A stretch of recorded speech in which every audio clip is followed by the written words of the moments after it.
cikël menstrual në kuptojmë gjakderdhjen periodike që shfaqet tek gjinia femnore dhe e cila paraqitet në çdo muaj. Zakonisht, cikli menstrual zgjat 28 ditë plus minus 7 ditë.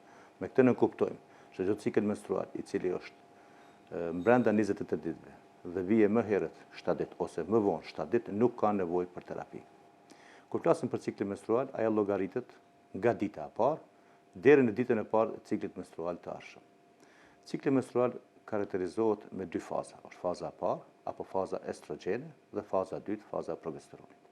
Këto janë hormonet femnore që e karakterizojnë edhe gjininë femnore. Prandaj, në fazën e parë, në fazën e estrogenit, vjen deri tek rritja e një qelizë vezë në folikull dhe qeliza vezë e cila ka mesi ciklit vjen deri tek pëlqitja e saj dhe vjen deri tek faza e ovulimit që karakterizohet me fazën e dytë, ku vjen deri tek rritja e nivelit të progesteronit dhe në këtë fazë lirohet qeliza vezë në tubat uterine dhe nëse kemi spermatozoide në tub, atëherë mund të vjen deri tek fertilizimi, gjithsesi tazania dhe ai embrion i krijuar për 6 ditë mbrin deri në kavitetin e mitrës.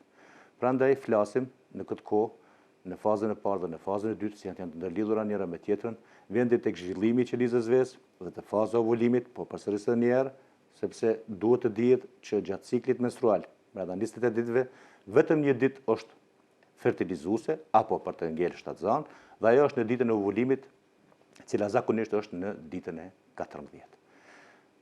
Në fazën e progesteronit, vjen deri tek trashja e endometriumit dhe niveli i progesteronit është i lartë. Nëse nuk vije deri tek shtatzania, niveli i progesteronit bie dhe në atë moment vjen deri tek zhveshja e pjesës së brendshme të mitës apo endometriumit dhe vjen deri tek cikli menstrual i ardhshëm.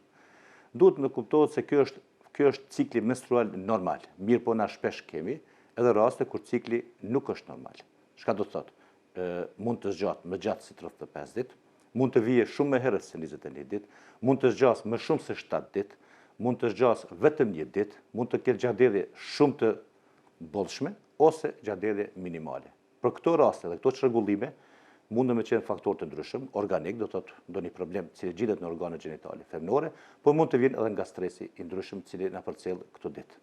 Prandaj preferohet këto çrregullime gjithsesi të lajmërohet tek ginekologu për trajtimin dhe trajtimin adekuat të tyre.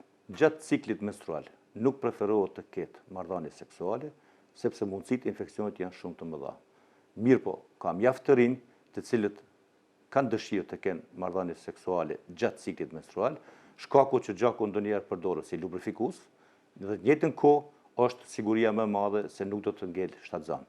Mirë po, prapse nuk preferohet, e nëse veç duhet të vije deri tek ajo, atëherë duhet të bëhet patjetër nën kondom apo prezervativ.